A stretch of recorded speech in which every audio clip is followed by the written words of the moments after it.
So I got a new pickup. This is a Glock 22. It's a Gen 4. And it's the full size. So this is the LEO models. It came from AIM Surplus. You know, it's 40 cal, full size. It came from AIM Surplus, and I think I got it for around $289-ish. So with the transfer and shipping and everything, so we're looking at around $305. So it came with the pistol. And I bought it straight out of the box. It's not been lubed or anything. We are clear. The sights they're pretty much dead, but they're still usable in the daytime. At nighttime, you're not gonna be able to use these. So the compacts and the subcompacts. Subcompacts, you're looking at so much recoil off of it, it's definitely not gonna be enjoyable. So with that being said, we only have one mag for this. Well, I think, no, I got an extended mag. I think I brought it. Let me check and see if I brought it. I did not bring it, but that doesn't matter. We're still gonna run it anyway. We're doing some mag punching off of it. So let's just go ahead and get into the video. We're gonna go ahead and run the middle target. This is gonna be a lot of recoil off of this. I'm used to shooting Glocks, used to shooting the 40 cal. So we're just gonna go ahead and get straight into the video. So we're gonna load and make ready. Actually, I wanna see how it does from the hold open position. Insert the magazine. It doesn't do the Glock auto load, but it does load pretty well. And we're about 15 yards, I believe. Yeah, so we're 15 yards. So just have to use our accuracy, because I'm pretty sure it's gonna be a little wonky at first. Middle of the target, let's go ahead and let her fly. We're gonna take our time with this. I have some Syntec as well too. I'll let you guys see that in a little bit. So we're gonna run the Syntec right after this. I got a few rounds of that.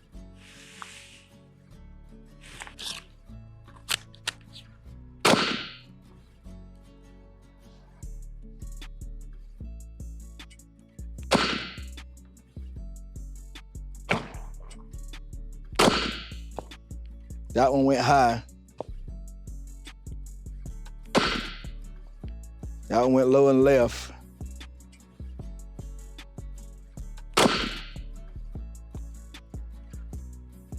I'm dropping these.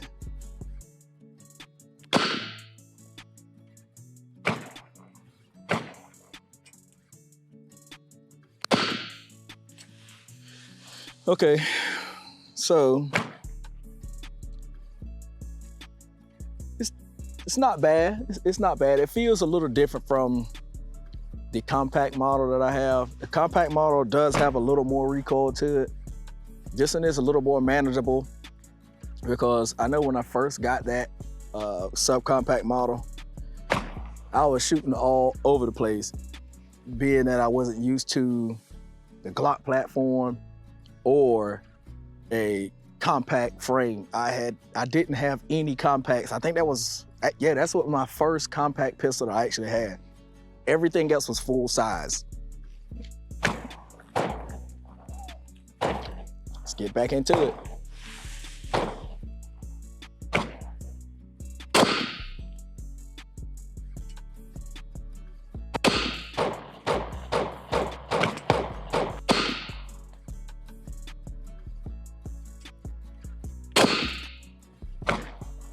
Threw that one bad.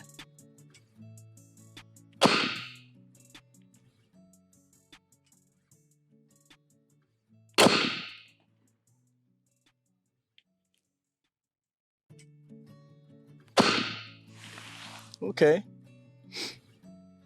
I don't think that wasn't too bad for the first shots. Like I said, I'm running this dry, and she's doing fairly decent to be ran dry like that. A lot of those LEO models, they're pretty much brand new pistols. Those guys, they don't shoot a lot. I mean, you can see a little bit of the wear marks on it. This is pretty much a brand new pistol for $300. You're pretty much getting a brand new pistol. It just has the wear marks from the holster. You know, a lot of the only thing they do with that is qualify or whatever it's called. But the main reason behind getting these, if you try to get a Glock 17 Gen 4, Gen 3, Gen 4, Gen 5, they're gonna be $400, $500 still for those models. You can get this model, same thing with the Glock 23. You can get this model or the 23, drop in the Lone Wolf barrels, the conversion barrels. They're thicker, where it holds the 40 slide, where the 40 slide is able to hold that barrel, and you don't have it wobbling around your fitment issues. You can get that, drop in a Lone Wolf Glock 17 barrel, and replace the recoil spring, and you have a Glock 17 for $370, $380, depending on where you get the barrel. You can probably get the barrel used for $60. Guide rod, $20, $30, and you have a Glock 17 or a Glock 19 for way under the cost that you're actually going to go buy and use. You think about the cost effectiveness, you can actually go and get the ammo for a lower price as well too. So if you guys don't know, Aim Surplus does LEO ammo as well too.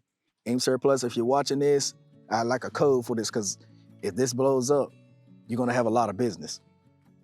A lot of people don't know that if you go to Aim Surplus and you type in the LEO ammo for 9mm or 40 cal, they're at the old prices. The 40 cal is $15 for 50 rounds. The 9mm is $13 for 50 rounds. So there you guys go. I just gave you a hidden gem. So what we're gonna do now, we're gonna get loaded up on the Syntec, and we're gonna run a few rounds of the Syntec. We're only gonna run 5 rounds of this. This is just a initial testing of the gun, make sure it works correctly or whatever it may be.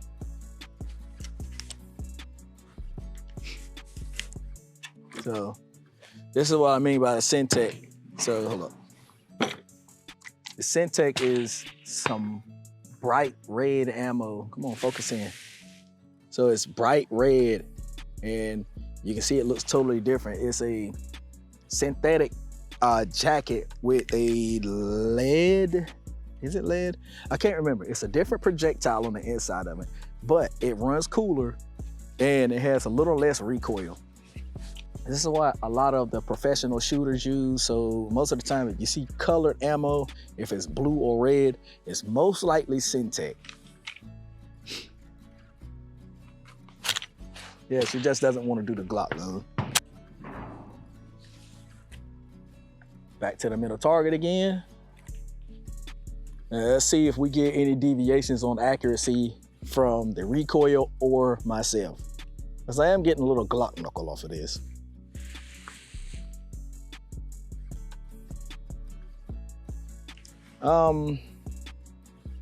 We'll just keep punching for the middle. I'm pretty sure you guys can see that as far as the hits. Smells a little different.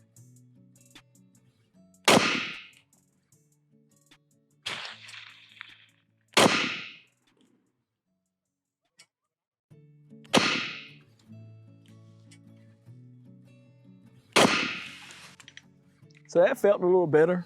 I definitely can get used to something like this. A lot of people saying that the 40 is gonna be played out.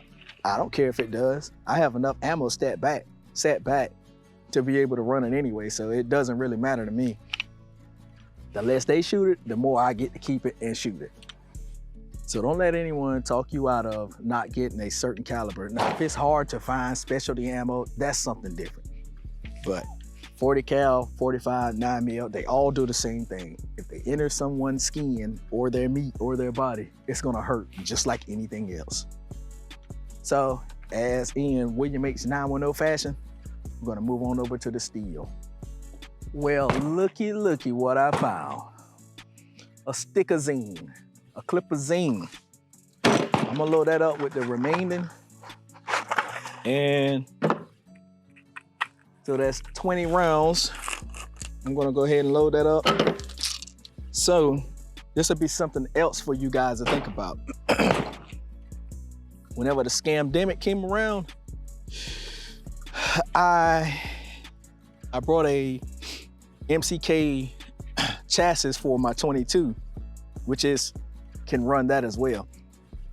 I brought a lot of these mags, and brother, let me tell you, hold up.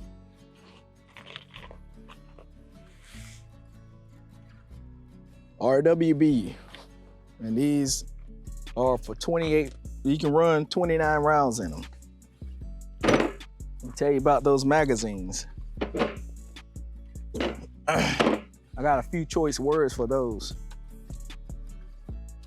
I don't know what I want to do with this magazine, because at times it's hard to load, sometimes it's not.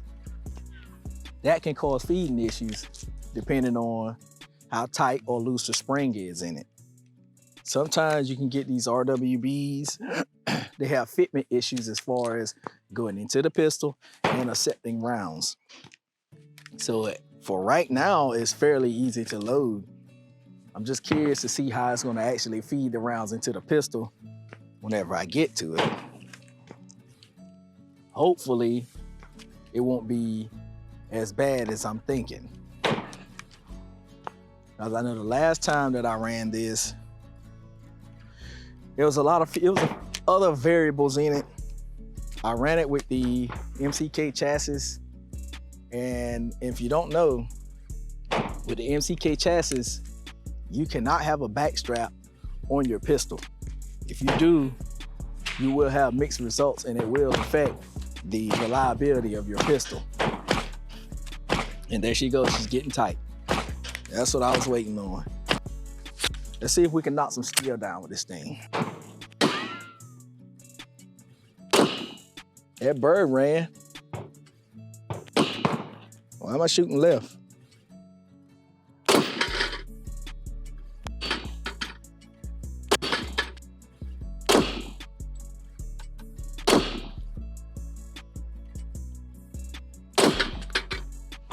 Man, that one ran away from me.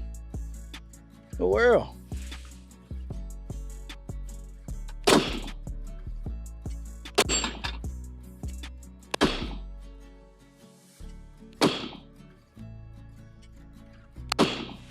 Oh well, we'll go ahead and run the stickazine now. I always jank up those plates every time we get to them. Stickazine, Glock 22. Ooh, it's sticky. Like I kind of figured. I think we're gonna have some problems out of this. It went in decent. Let's see if it fires decent with it. Man, this is heavy. Why would somebody want to carry this around like this?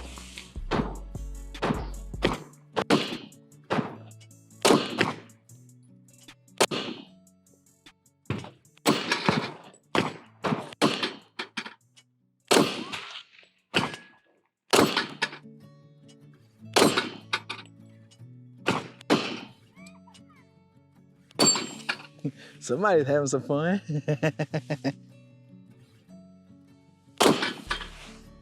Okay, so I'm definitely,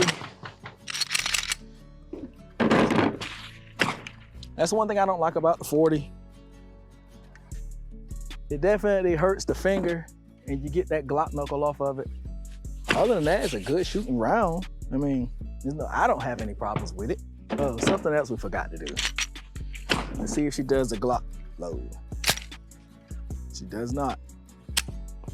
But it is running good. We hadn't have any failures to feed, failures to eject, or just failures, period.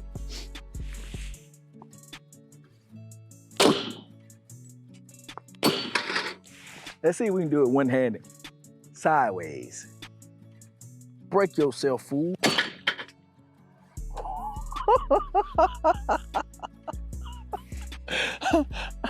Okay.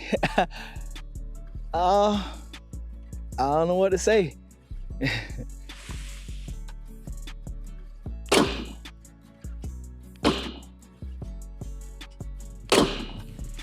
Maybe I need to go back to the sideways again. How can anybody see like this?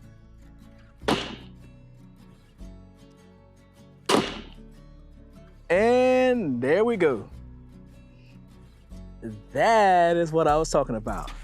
These magazines, every single time. I was waiting on it. That is a very, very nice double feed. I mean, she's in there too. Yeah, she's in there. And if you have any kind of failures like that with any weapon, always, always, always check down the bore of your barrel, because you may have seen something fly out there, but sometimes they just don't go out.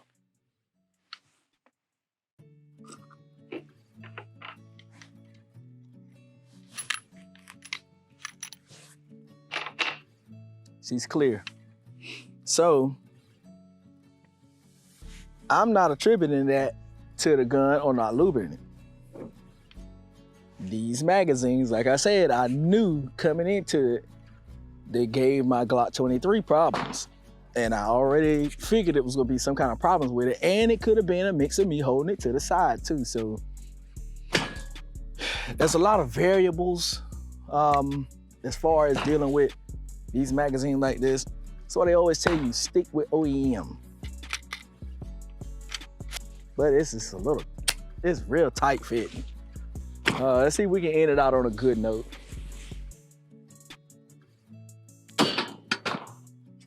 And there you go. So lady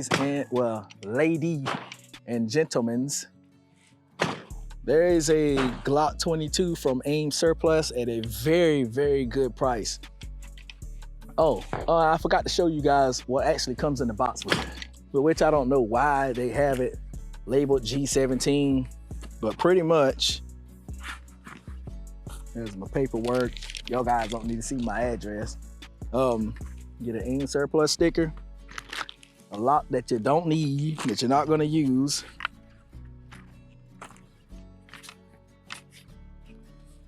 All of your paperwork, which has never been opened, from the LEO. And you get a halfway cleaning rod. But in this case, this one actually came with a case. Most of the time you only get like a cardboard box, or it comes in a bag. That's usually what you get, but this one actually came with the case. So this thing did show some decent accuracy. Dependability was good as long as you use the OEM stuff. Didn't pretty much matter what kind of ammo I put in it. I didn't bring any bonded. The next time I bring it out, or the other one out, I'll use the bonded ammo in it. But with all that being said though, it's a very good buy, very reliable pistol. So that'll do it for this video. I'll see y'all guys in the next one. Let me know what you guys want to see next. Make sure you hit that like, share, and subscribe. And I'll see y'all guys in the next video.